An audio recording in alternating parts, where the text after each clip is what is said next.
Hi, this is a very impromptu video because I was not expecting yesterday's State of Play to have any news about Monster Hunter Wilds. I didn't think we were going to be getting anything until next Friday at Summer Games Fest. And it turns out we are still getting more information at Summer Game Fest, so you'll probably see me again next week.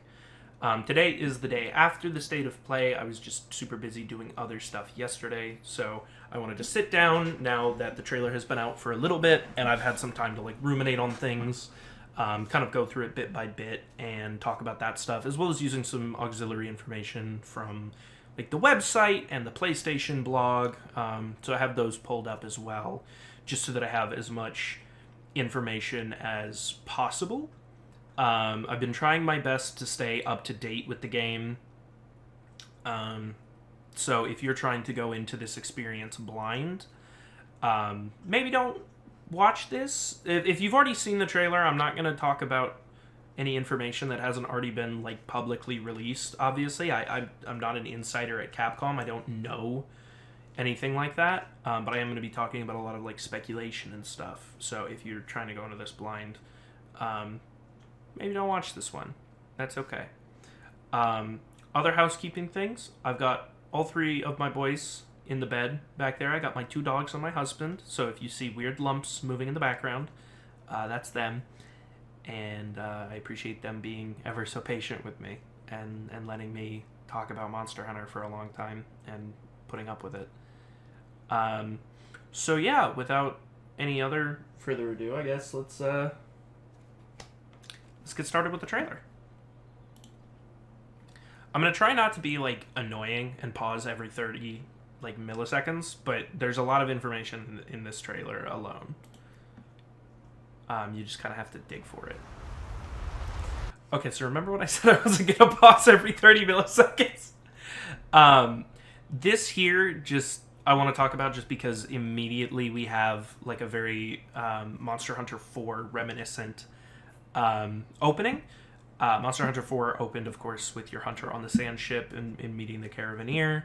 And this seems to be kind of alluding to that. You know, we're on a sand ship, and this is an old world style, sand skimmer. So this kind of leads me to believe that the Forbidden Lands, which is where this game takes place, is in the old world as opposed to the new world. I wouldn't be shocked if it was in the new world, or if it was a third continent that hasn't been mentioned yet or anything like that. But yeah, I just think that right here we're starting off really strong with the Monster Hunter 4 vibes, and you're going to see a lot of Monster Hunter 4 vibes coming into play here, and you'll see that in just a sec.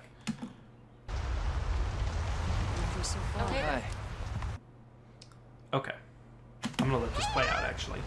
As soon as we find a good spot, we can get things set up and ready to go. Everybody loves and then her. We can get started. And her. I love them both. This is gonna be. Okay. So let me see if I can get a better look at. Here we go. Okay. So there's already a ton to unpack with this character here, Gemma. She is our blacksmith for the game. It seems like this is a very small ragtag team, to my understanding of the game's story, based on some information on the website. It seems, and this trailer, it seems that we have been tasked with going to the Forbidden Lands to find someone or something, and they are sending in a small research commission.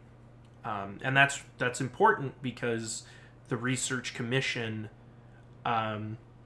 I think using that exact phrasing can be a little confusing to world players, since that's what it was called in the new world as well. But to my understanding, this is a separate research commission. This is completely independent from the stuff going on in the new world. So, anyway, at any rate, I really want to focus on Gemma, is her name, because she really encapsulates how much of a love letter this game seems to be to the fourth generation. Right here, you can see on her back, this is the jacket that the Caravaneer had, who was your caravan leader in Monster Hunter 4 Ultimate and 4. This is literally the jacket, 1-to-1, Let me see if I can pull up. So this here is the Caravaneer, who, yeah, as you can see, it's the exact same emblem and everything. So already very, very heavy Monster Hunter 4 influence. The stitching here and the way that the like the arms are a little bit different, like the shoulders, tell me that this is either a like a small redesign that's happening to the Caravanier's jacket, or potentially it was originally his jacket and then has had modifications made to it specifically so that it can fit Gemma better. Or again, it's just a redesign. So I just wanted to point that out because that's super important, and we'll get into that in a second. And then right down here, we have this Yen Kutku doll, which there's a bit of concept art of Sophia, the Guild Marm from Gen 4. She is holding that Yen Kutku plushie, which is super cool.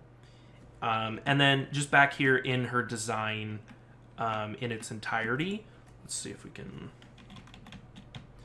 get a little bit of a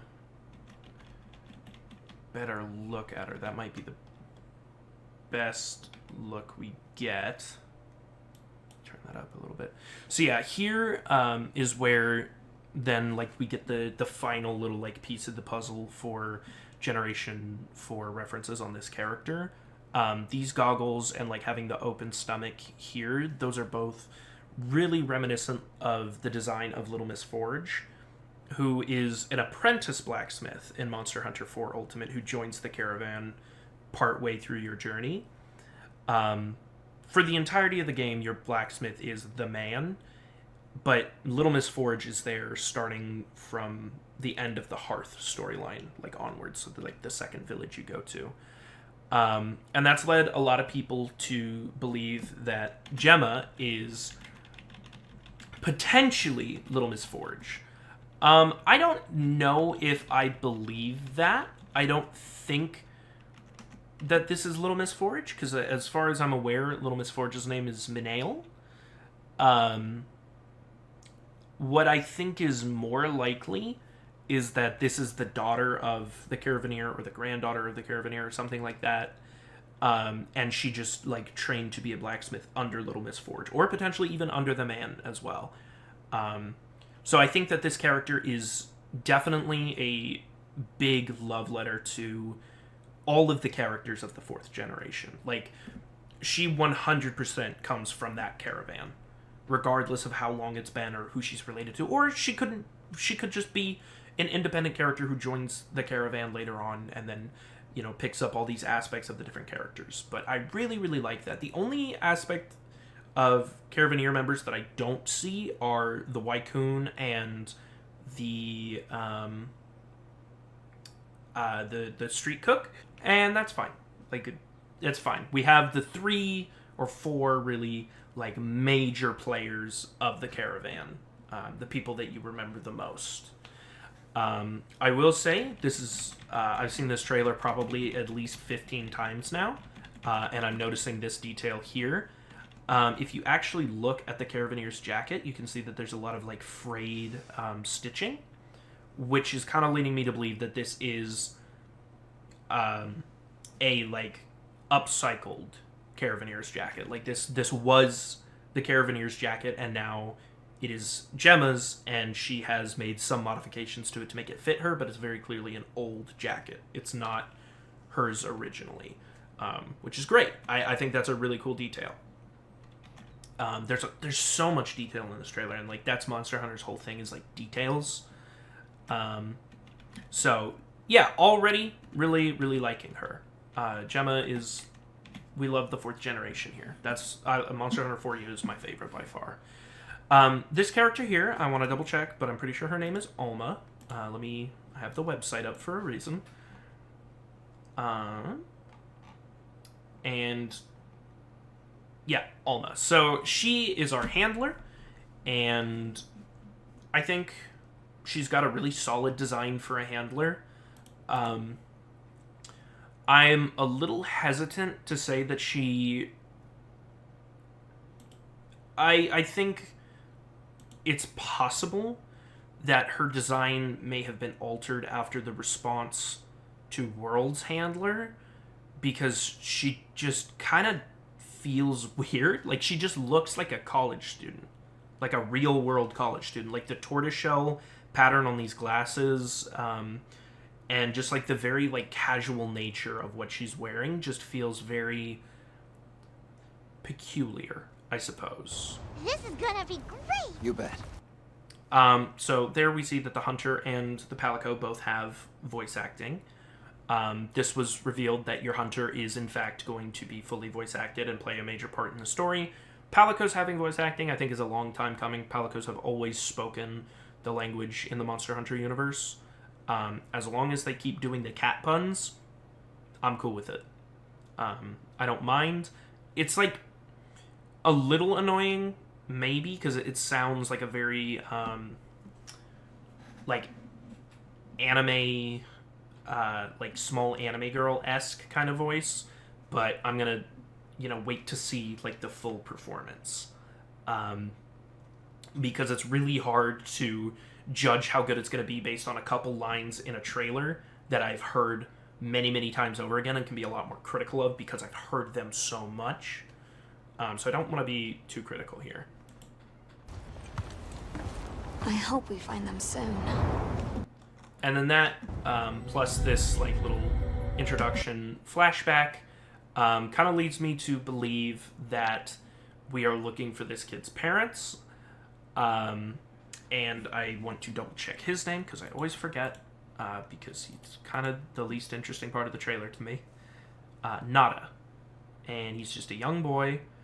I will say the beads on his design, as well as the necklace that they showed off, which clearly has some kind of significance to his character, is kind of leading me to believe that this is the descendant, possibly child, of the Ace Gunner from Monster Hunter 4. Yeah, so don't know if or when this information was made public, but the Ace Gunner's name is Nadia.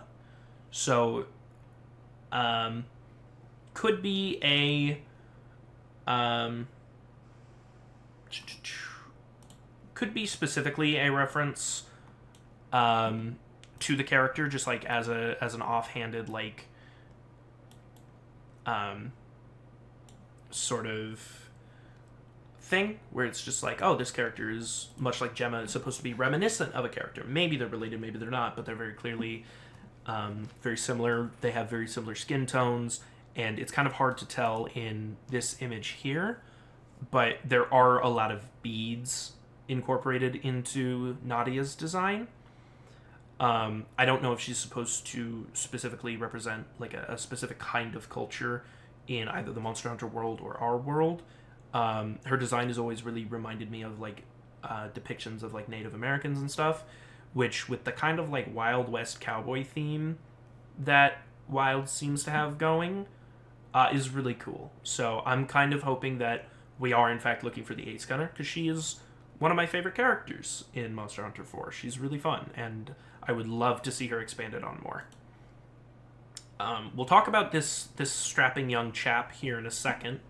And then this is our Hunter. It took me a little bit to confirm that, since all the images we see of the Hunter later on in the trailer, obviously he's wearing like the hood and the mask that like forms a hat, which I don't know if you guys have noticed that, but the like little hat that he's wearing is actually a mask that he can pull over his face, which is really cool. It took me a little bit, and it took me finding out that the Hunter's going to be fully voice acted for me to confirm that this is the Hunter, but this is in fact our Hunter. This is just like the base model for him, and I believe that's Alma here in the back. That looks like Alma, so she might also have some relation to Nada and the people we're looking for. I don't know what the necklace symbolizes. I don't know if that's maybe a necklace that Nadia had, or if maybe it's a necklace that's related to like the flagship or something, kind of like how the Caravaneer had a Shigaru Magala scale. So time will tell on this one.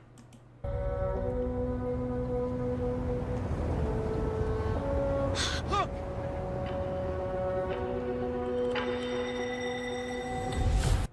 God damn it. I just barely missed the pot. We'll talk about this strapping young chap in a second. He's my favorite. So as you can see here, we actually... The first time I watched this, I actually just kind of, like, assumed these were the like, pangolin monsters, which are... I'm going to double-check the name of... Because how many times can I double-check a name in a video? Let's find out. Is it in A Living World? I think so. Sorry, I am trying to go off of the information on the website, so I'm not, like, just saying shit. Yeah, Monster Herds. What's...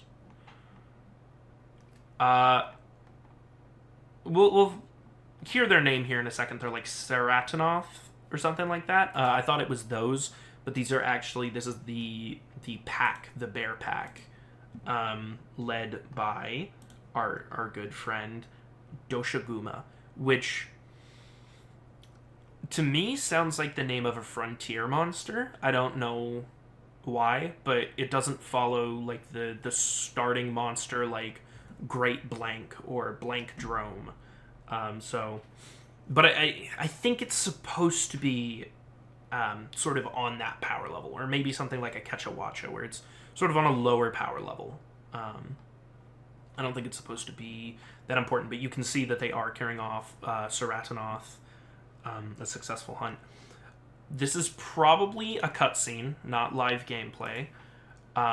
So I doubt you can get out to all of this, but I'm sure that a lot of this area is explorable, since from what I've read, they are really focused on making the maps very, very big. This chap here we'll talk about when he comes up again. Incredible. Yeah, Seratanoth.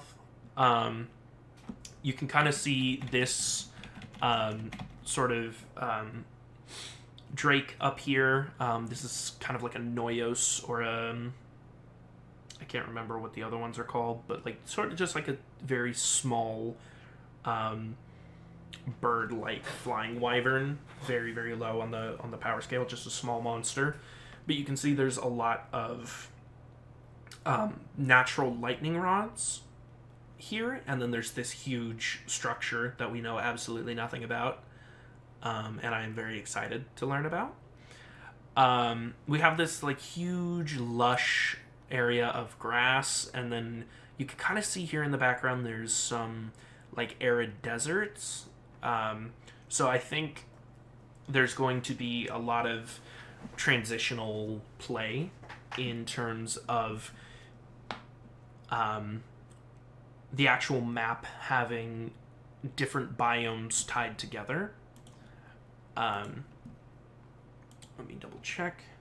This is, by the way, this location is called the Windward Plains, and it is a diverse region filled with sandy deserts, swaying grasslands, twisting rock formations, and other natural wonders. So this is just the first location. I saw a couple of people saying that because of the emphasis both trailers have had on this location, that this is like the main location we're going to be hunting in. It's just the first. Most Monster Hunter games have like 4 and 5 when they launch. I've never heard of a Karatnoth herd this big before. One of them. I really like that there's a huge emphasis on herds of monsters, really showing off how many monsters we can have on a map now. I've been playing through a lot of 4 Ultimate recently, and it always feels really good to go back to World or Rise and now this, and see how many monsters we can actually have on the map at a time, because at 4, it was 2 monsters at a time. Even if it was a quest about hunting 3 or 4 monsters, 2 at a time. And this is, like, hugely impressive to me. As well as, like, all these little birds that you can see on their backs, so, having, like, a symbiotic relationship with the Karatnoth. It's got big spikes on its back. And then okay, this is really fucking cool. So, I don't know if this is straight up the return of the seasons mechanic from Monster Hunter DOS, or if it's an adaptation of it, but we can clearly see here that things are changing. We've got this, like, lush grassland. There's even, like, a honey gathering node, I think, here. I think this was pointed out to me by Jacob in his dissection video. Someone said that this looks like a Pookie Pookie, like, baby. If true, very cute, but it kind of just looks like a big flying frog to me. So yeah, then we see it turns to like a desert season. And I want to double, triple check the... Yeah, okay. So I heard somewhere someone say that there would be 3 dynamic identities for each map, but that is incorrect. There's only 2, according to the website. One in which the region is harsh and unforgiving, where ravenous monsters fight for limited resources, and another in which the region is vibrant and brimming with life. So I think that this is less likely to be a changing mid-hunt sort of thing, and I think this is probably going to be a seasons returning, like from DOS, and I think that's so fucking sick. Seasons is a mechanic. There are a lot of mechanics I want to see return from Monster Hunter DOS. Seasons is like top of that list. I think that really helps immerse you in the world. I like seeing the monsters eat each other there. That's really cool. And then this is Doshiguma and its pack. You see that coming in for the first time.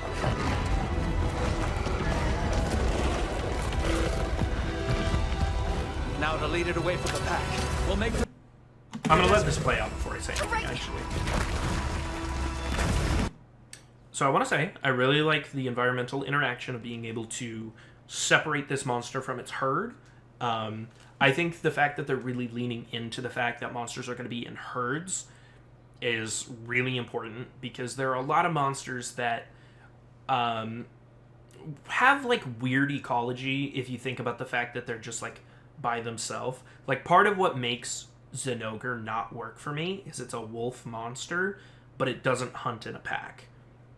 Lone wolves are not real. That's so stupid, and Zinogre really pisses me off, because it's like all of the like stereotypes about wolves that we've known are not true for the last like 30 years just piled into one monster that then gets all the love from the developers. So I get kind of tired of seeing him. But potentially this game could have a pack of Zinogre. Maybe like a large Zinogre is the one we're actually hunting, but then there are some like juvenile Zinogre who are part of the pack, and you're trying to separate them so that you can have a hunt one-on-one with these monsters. So that's really cool. The Rope Slinger, as it's called, again, gonna double check that on the website. Take a shot every time I say that. Don't actually, you will die. Hook Slinger, that's what it's called. So the Hook Slinger has me a little nervous, because I fucking despise the Clutch Claw. Monster Hunter World and Iceborne had the potential to be my favorite Monster Hunter games, but the Clutch Claw just ruined everything for me. Like, it really made those games completely unfun for me to play. So I am cautiously optimistic that they have learned their lesson there and are taking all of the environmental utility of the Clutch Claw and just putting it on the Hook Slinger, and none of the combat application. I do not want to see the Clutch Claw return at all. I did not see any signs of the Clutch Claw in this trailer, which makes me cautiously optimistic. I would like to keep things like being able to pick up slinger ammo from a distance, like swinging from like wedge beetles and stuff like that. Like, that's all fine to me. I just really want to avoid the actual combat of the Clutch Claw. The sandstorm! So this is really cool. I can't tell what this monster is. There is something attached to Doshiguma. It looks like a type of Leviathan. Maybe it's the bigger version of the little crocodile we saw eating at the watering hole a little while ago. Not entirely sure, but looks really interesting regardless. I noticed that the first time I was watching, and I still can't figure out what the hell it is, but I'm pretty sure it's that little crocodile fella.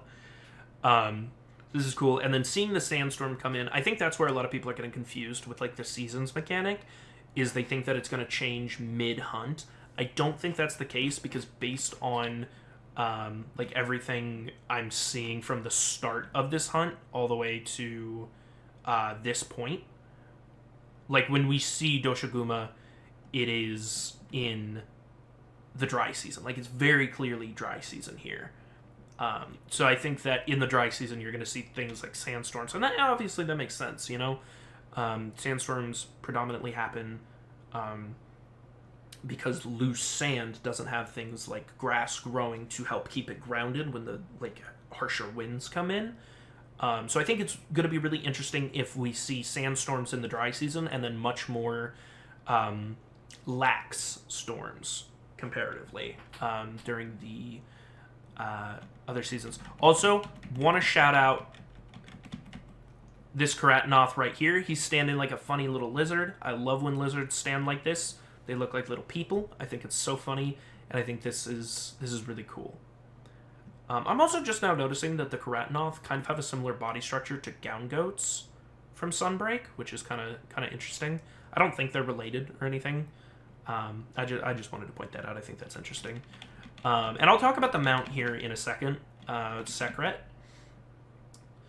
But I do want to just keep going here in the trailer. This is cool, but definitely a cutscene, which is fine. This is probably, if I had to guess, based on...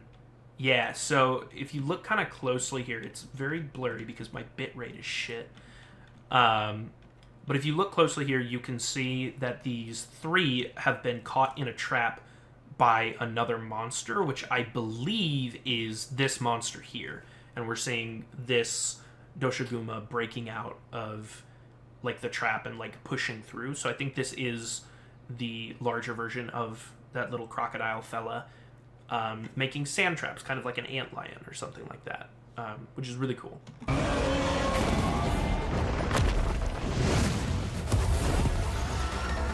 So yeah, we get a little bit of a closer look at this monster.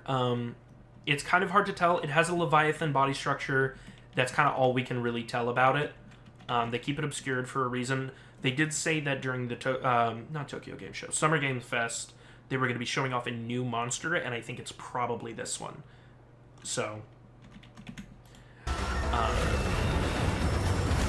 commencing the hunt by order of the guild.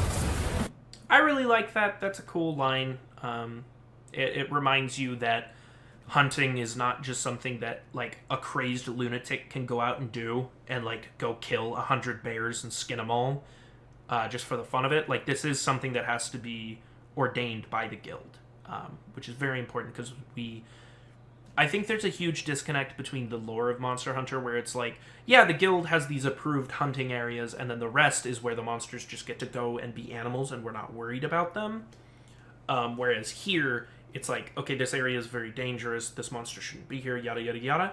But that's not really communicated super well in the gameplay loop of Monster Hunter. So I'm hoping that they find a way to balance that, because I think there can be sort of like a ludonarrative dissonance when it comes to the actual hunt versus the lore of the Monster Hunter world. And here we see it's just got a lot of grounded combat. I really like that he's using the body of the Karatanoth here. You can see that like there's a lot of emphasis on interaction here in the world. Because that one... Yeah, so that one, it looks like he actually picked up with his mouth at some point and is throwing. I thought it was maybe that he hit with his claw, hit a body. But that'll for sure be an interesting sort of interaction to see if they go for. Also, just want to point out that this dead one here is getting covered with sand in the sandstorm. And that's like a really cool graphical detail. And now we have my goat, the Chatacabra. More like the fucking Chatacabra. Look at that fucking jawline. I fucking love this guy. I love him so much. I love amphibians in real life, and every amphibian I've seen in Monster Hunter has automatically just like gone up in my favorite monsters from that game. I love Tetsukabra. I fucking adore Tetranodon. There aren't a lot of monsters in Rise that I'm like, please, please come back constantly. Tetranodon is one of them. I need Tetranodon in my life so bad. Zamtrios is fucking sick. So having a new amphibian is really exciting, and especially one that seems to take more emphasis off of like a horny toad sort of thing. The website kind of goes into a little more detail about him. His slime is... I thought this was a... So I thought that was showing that it was like a corrosive slime, but if you look right here, you can see that he now has rocks on his wrists and like hands, and that's because the gimmick of his fight is that he actually has an adhesive slime, like an adhesive saliva, and he is putting those rocks on his fists. And I think that's cool. That's a very Monster Hunter thing to do. I really, really like this design. He is already one of my favorite monsters. I love him so much.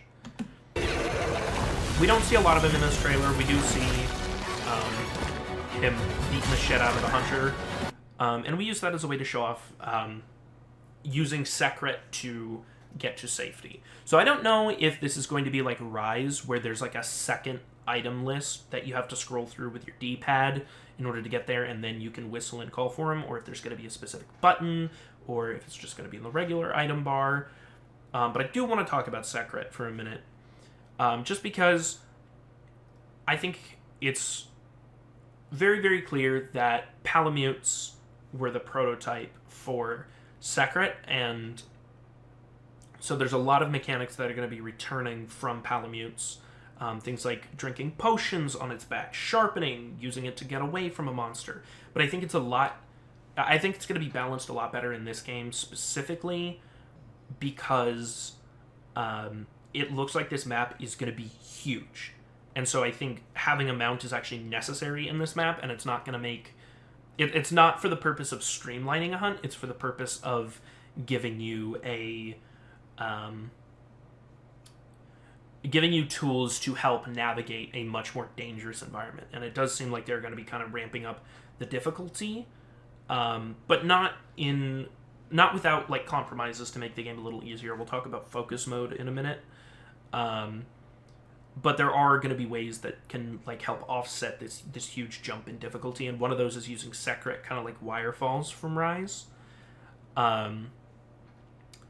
So I think that's really cool. I like the fact that this monster, this like small monster, this creature exists, but I am a little sad that we had to lose Palamutes, because I'm a dog person, so I would have liked to have seen Palamutes, but who knows, maybe we'll get layered armor that turns Sekret into a Palamute or something.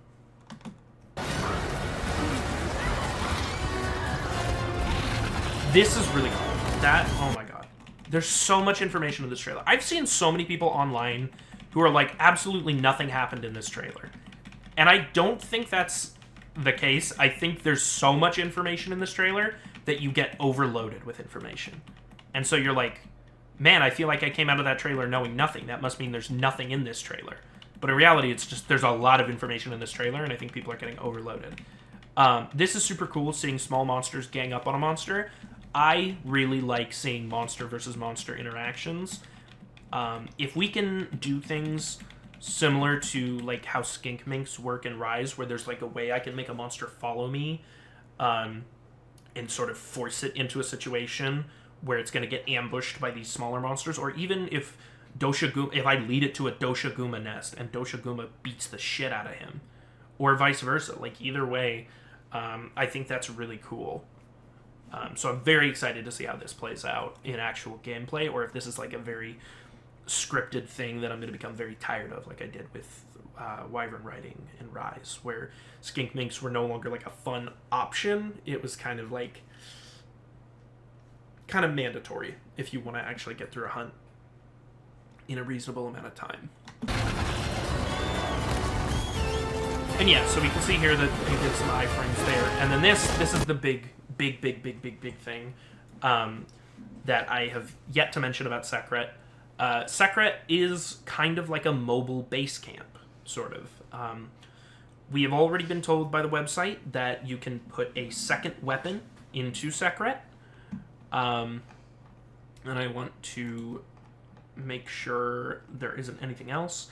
Yeah, so you can also stash an extra weapon in its weapon sling, allowing you to switch between two weapons of your choice while out on hunts. I think this is great. I think this is a really great change because it allows players to have a much more adaptable play style.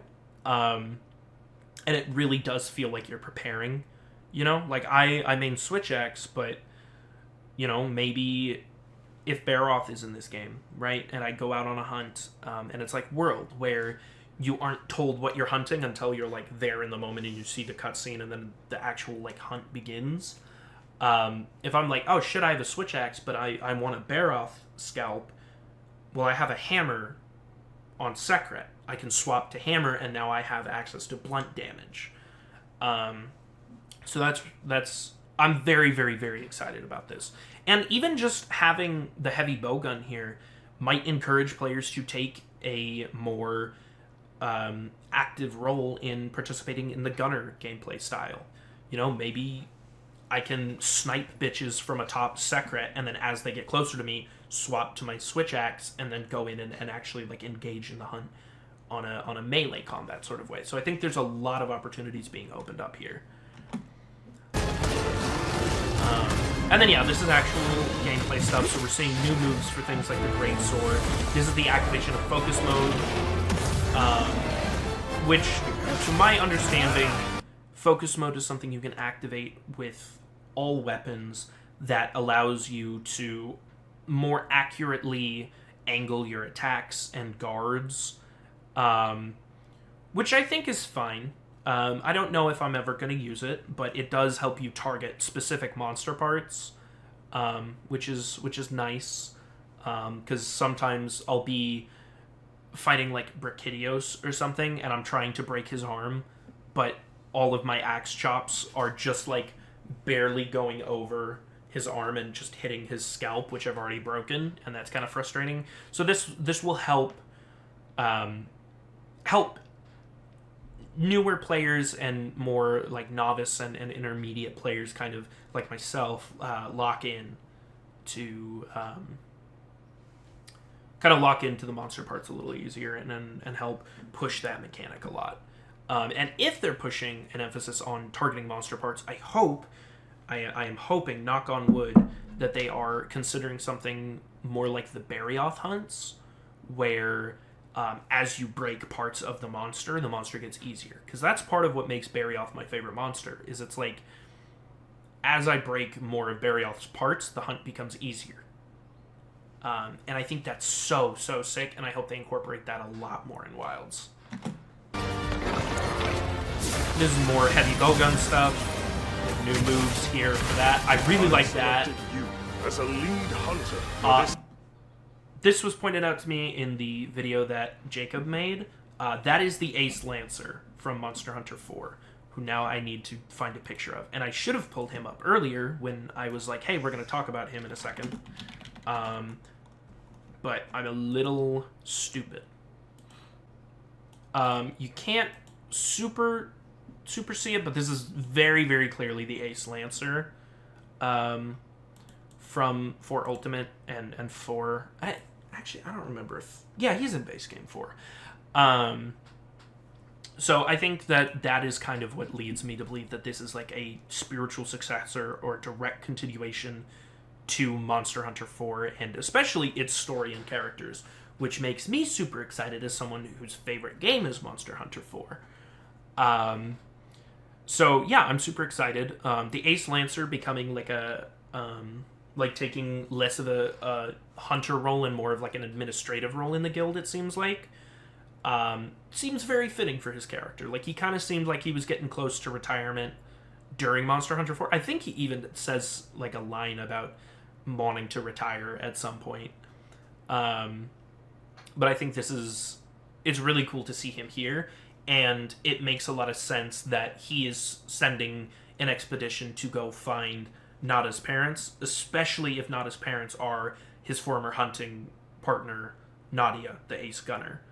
And that means we might even potentially see Julius, the Ace Commander, which would be really cool, because then that would mean all of the Aces have made their way into high definition. Godspeed to the Ace Cadet. Expedition. Thank you, sir. So yeah, that's very clearly our hunter. Return of the SOS signal. I have no problems with this. I know some people do. I'm very sorry. I promised I wouldn't pause every 30 milliseconds. I did want to try and look at these to see if there were any returning monster armor sets, but I can't tell. None of these look like returning monsters, so that's kind of exciting. The prospect that returning monsters are kind of taking a backseat in the game, as opposed to the newcomers, is really exciting. That makes it very similar to like World and Try, and I really like that.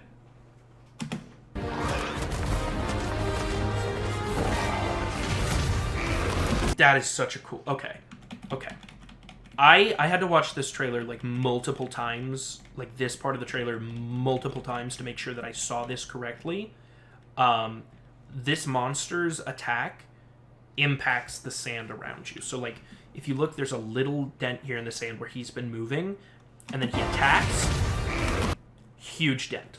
Huge dent in the sand. And if there is this level of interactivity in just this like sand and possibly even like snow mechanics, this game is going to be like a fucking visual treat. And then we see a really cool animation for a guard with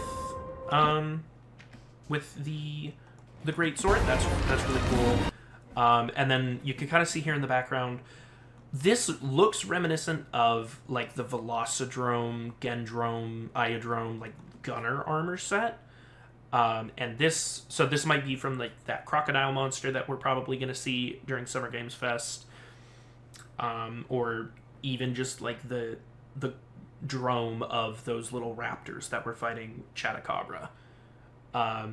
So this is really cool. And then we see the hammer user here in an armor set that I can't recognize. If there's someone in the audience who like recognizes it as like a low rank armor for a monster that, or something like lower high rank armor for some kind of monster, or maybe even like a frontier monster, which is like a whole other can of worms that I'm not going to get into yet. I don't want to discuss frontier yet.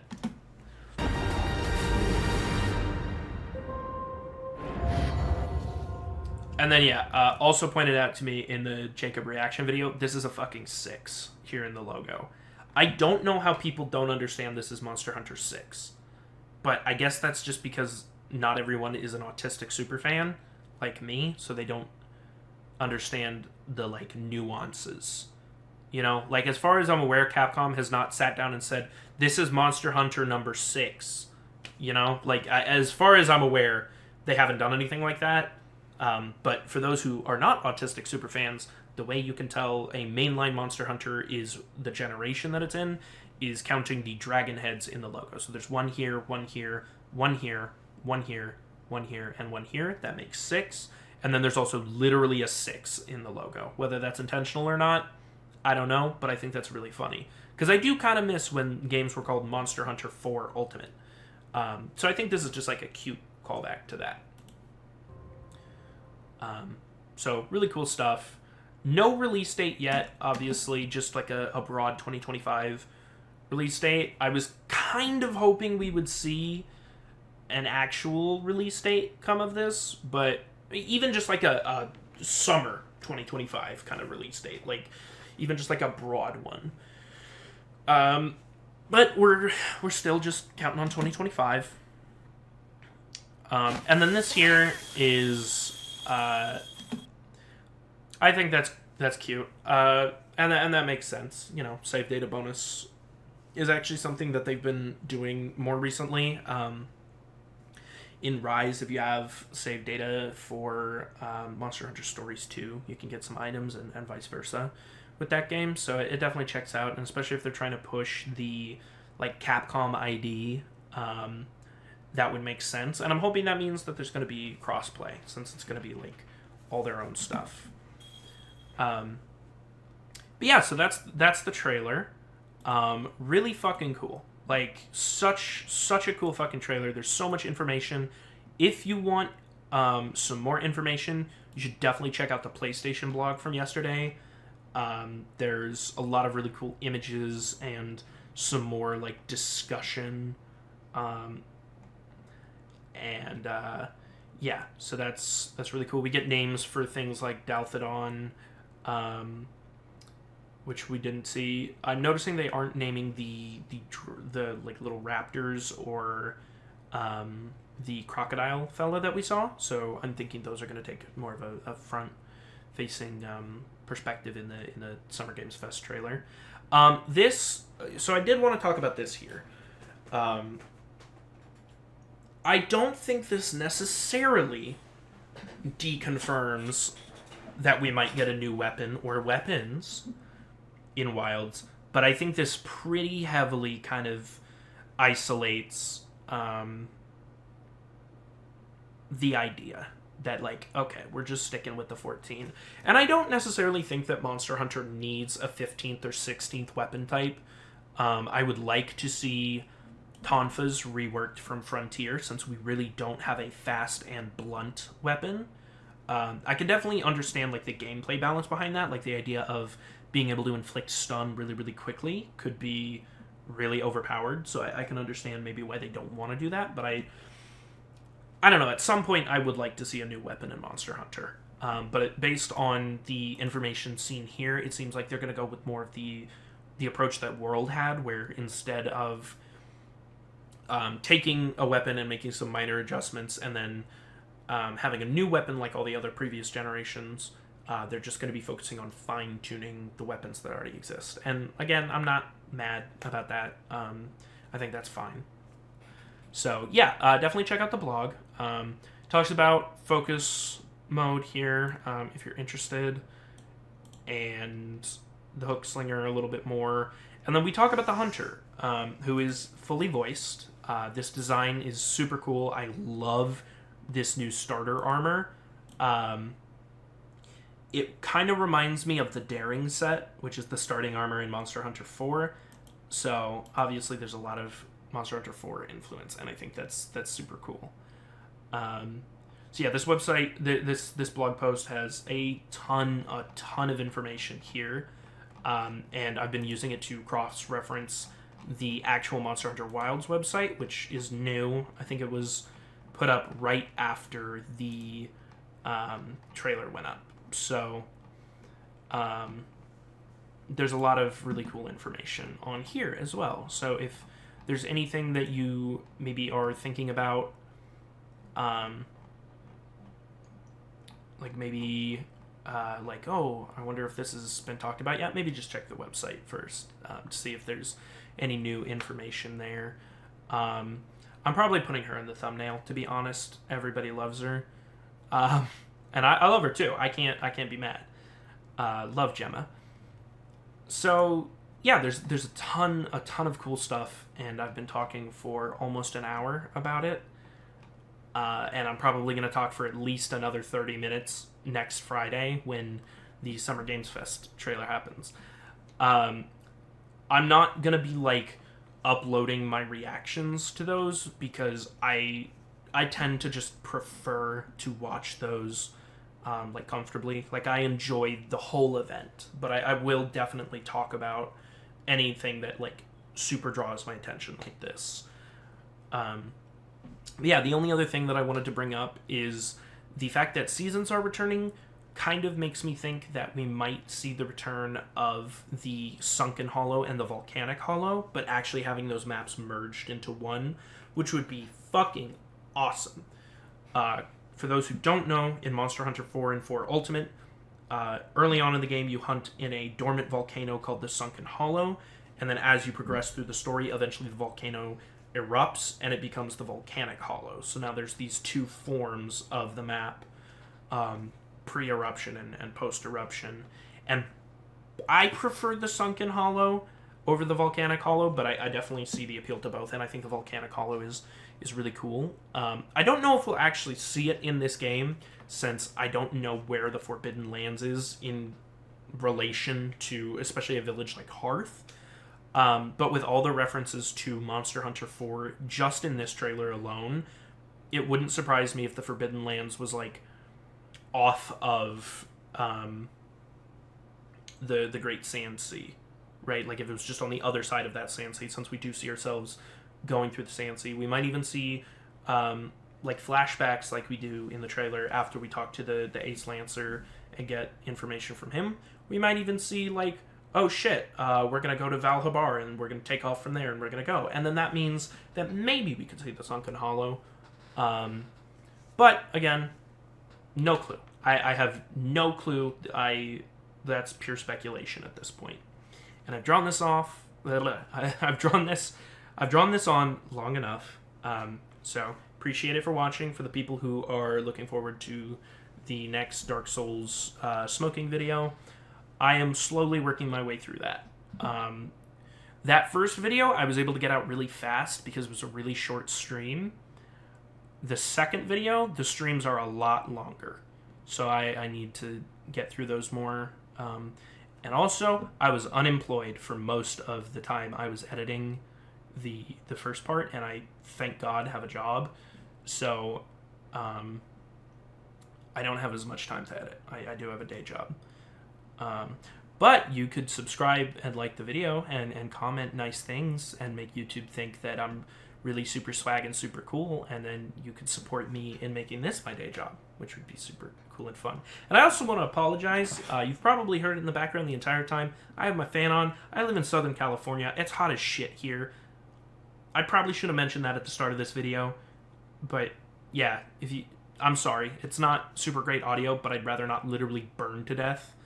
Because when I don't have this fan on and there are 4 bodies in this room, it heats up so fast. Even with the fan on, it heats up so fast. And now I'm rambling about something that is completely unrelated to the Monster Hunter ramblings that I've been having. I just remembered I didn't take my ADHD medication this morning. I will see you all later. Honey! I will see you all later. Thank you so much for watching. Make sure to drink some water. It's the summer. It's that hot season. It's that arid time all around the world, except in the the part of the world where it's winter now. But it's getting hot out, so drink water. Even if it's not hot out, drink water. Super important. And have yourselves a damn good one.